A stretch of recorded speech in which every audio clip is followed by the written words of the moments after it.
Bobi Wine ayogedde ekyabadde mu lukuŋŋaana Magere. Shiba akoze ekyafaayo mu music industry ye Uganda. Nina Rose gakabaga kombo oluvannyuma lw'ebibyo okubbibwa. Mwebale kusabira liripazo kati ali bulungi. Spice Diana olunaku olwalero ayogedde katambi ka Lwasa byayogedde bikankana. Oli ku Viki exclusive wamu ne Wonderboy UG YouTube channel ziri bbiri ezikutusaka amawulire agabaga akagwa mu buli kanyomero k'eggwanga Uganda. Mwebale kusubscribinga mwenna ba subscribe aba Wonderboy UG ku Viki exclusive YouTube channel yaffe ey'okubiri. Mwebale nyote mujjango okwera mbagamba mwongere okusubscribinga. Right now katusoke tufune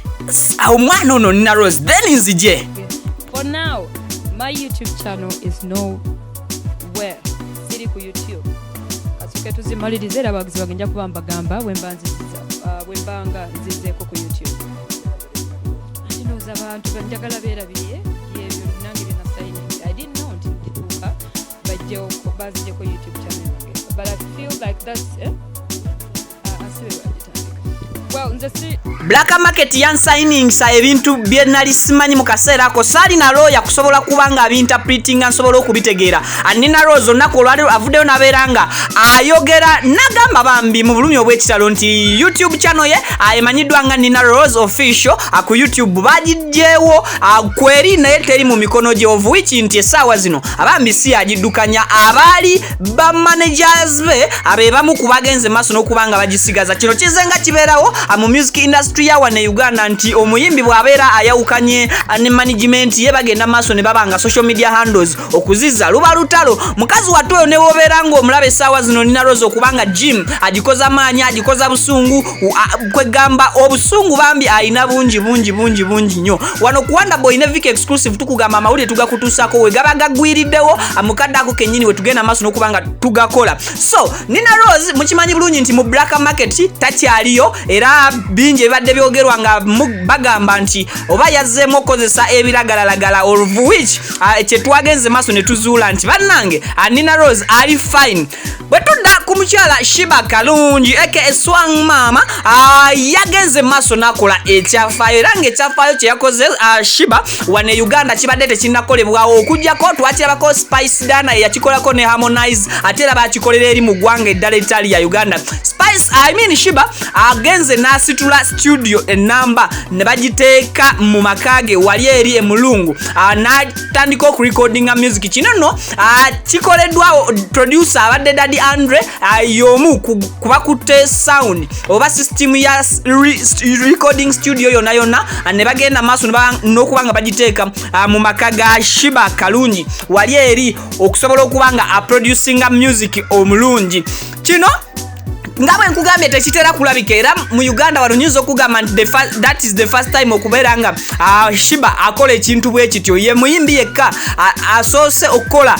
ekintu bwe kityo okusitula studio ne bagijjayo gyebeera ne bagiteeka mu makage sound ne bagikolerawo voicing ne bamukolerawo production yenna ne babeera nga bamukolerawo. Shiba Kalungi thank you so much. Music industry ya wano ogenze maaso n'okubanga ogiweesa ekitiibwa ate ku side zaawo oba oliawo. So Shiba we appreciate era kyemanyi ndabyeko comments nyingi nga abantu bakufaako bagambye nti Shiba amaanyi olese mangi era ne Daddy Andre ndooza mukaka munyo gy'oli okusobola okubanga asobola okusitula ebyuma ebyo n'abireeta mu nnyumba eyiyo n'osobola okubanga oproducinga oluyimba ffe tululinze. Bwe tudda ku Bobi Wine aka Kyagulanyi Center mu Robert olunaku olw'eggulo abayimbi bangi bagenze maaso ne bavaayo ne babeera nga bakuŋŋaanira mu makage Magere. Avuddeyo naku olwaleero ku Facebook page ye n'abeera nga ategeeza n'okunnyonnyola biki ebyatuukiddwako mu meeting eno we babadde nga bakkaanya ku bintu eby'enjawulo. Agambye nti omukulu eyayimba Ameria y'omu ku babadde ku mwanje nnyo okubeera nga batekinga obanga banootinga ensonga z'abayimbi bano era bambi n'agamba nti kyakitiibwa nnyo era kyassanyu nnyo kimulaze nti abayimbi bangi bambi abagenda maaso n'okubanga bakkiriza nti Bobi Wine tafaali ddene n'okubanga basobola okukikkiriza nti ng'oggyako section gye bamulabiramu eya politics nti ate bambi kati muyimbi munnaabwe ensonga ebanyiga mu kaseera kano naye ng'omuyimbi Bobi Wine nga tumugye ku bitibwa bye bya politics ebya Kyagulanyi Ssentamu nti kati musanyufu era essanyu awulira lyansusso nti naye yeegasse ku bayimbi banne okusobola okubanga basalira music industry eno amagezi butya bwesobola okweyongerayo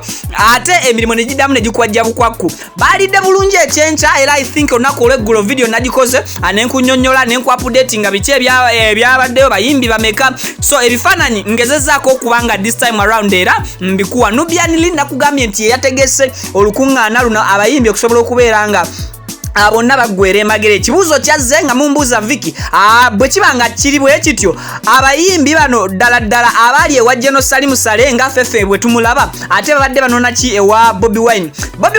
kino yakireplyinze abangi kumwe ng'agamba nti baagala unity obumu baagala kimu kubeera nga bonna bali wamu nga tewali nti bali side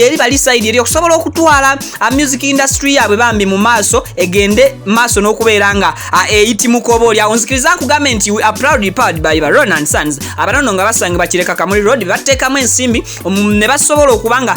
batupushinga tukutuseeko amawulire agaba gakagwa mu buli kanyomero konna so itayoko wali eri ekireka Kamuli Road osobola okwegulira akuuma akakuba emberenge akuuma akakuba ebinyeebwa popcorns Guinness kubeeyi rahisi obuma bwabwe butandikira ku $45 awo so oyo nga tumutadde ku bali Kyagulanyi Ssentamu ba Bobi Wine katudde ku mwana muwala Spice Dana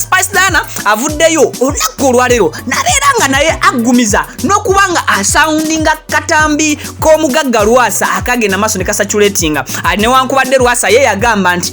yali editor mulungi yafulumya akatambi ako kugattagatta omutwe era yamuwa credit naye at the end nawunzika nga agamba nti oyo editor oba yagattagatta akatambi ke amukolimidde of which nti oba ekikolimo ky'omugagga tekitta editor feka tulinde wetuli okugakuwa so Spice Dana avuddeyo n'agamba nti no matter what bwe mbanga njagala omuntu katugeze nga Lwasa bwe mbanga ndi mukwano ne Lwasa seetaaga muntu yenna kumpa advice ku Lwasa oba ku size ya mwami wange it doesn't matter a size oba inze Lwasa abana katini oba abana kinene oba mbuukuli oba kabuukuli musekuzo oba katayimbwa ngenda naye as long as omutima gwange guŋŋamba oyo gwensongako oyo gwenfirako so Spice Dana avuddeyo na defendinga Lwasa jukira nti ne Spice Dana mu wiki eno gye tukuba amabega abadde mu mbiranye eyakatambi ke nabagamba nti tekaali katuufu kesaakolako nnyo na analysis cause nakalabirawo nti teyali Spice Dana bw'otunuulira ebifaananyi bya Spice Dana nga bino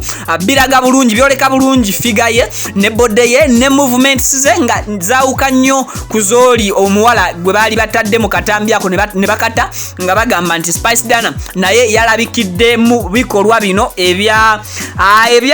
tubiyite bya buseegu naye ate mu buseegu naffe mwe batuzaala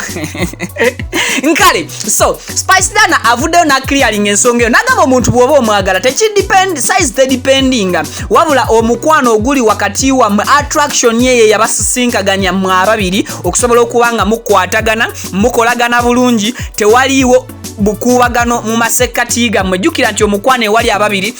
wekisukawo ne kisuka abasatu mubeera musatuludde so Spice Dana bye bigambo bye byagenze maaso n'okubanga ayogerako eri bafanzi be era abagambye talina lutalo ku Lwasa n'abo abawala na Lwasa ate talina lutalo ku bantu abalina saizi kabejja n'abalina tu saizi otutonotono naye nzikiriza kujukiza nti subscribingirako ku Vicky exclusive wano bambi nsabye busabe si mu bubi okay liri paso olunabe olunaku olwaleero bambi naye avuddeyo n'abeera nga yeebaza n'agamba sinze abadde Katonda yagenze maaso n'okubeera nga anzisuusa nanzivuunula obulwadde obubadde bumbala embiriizi nze musajja wattu abadde aweddeyo nga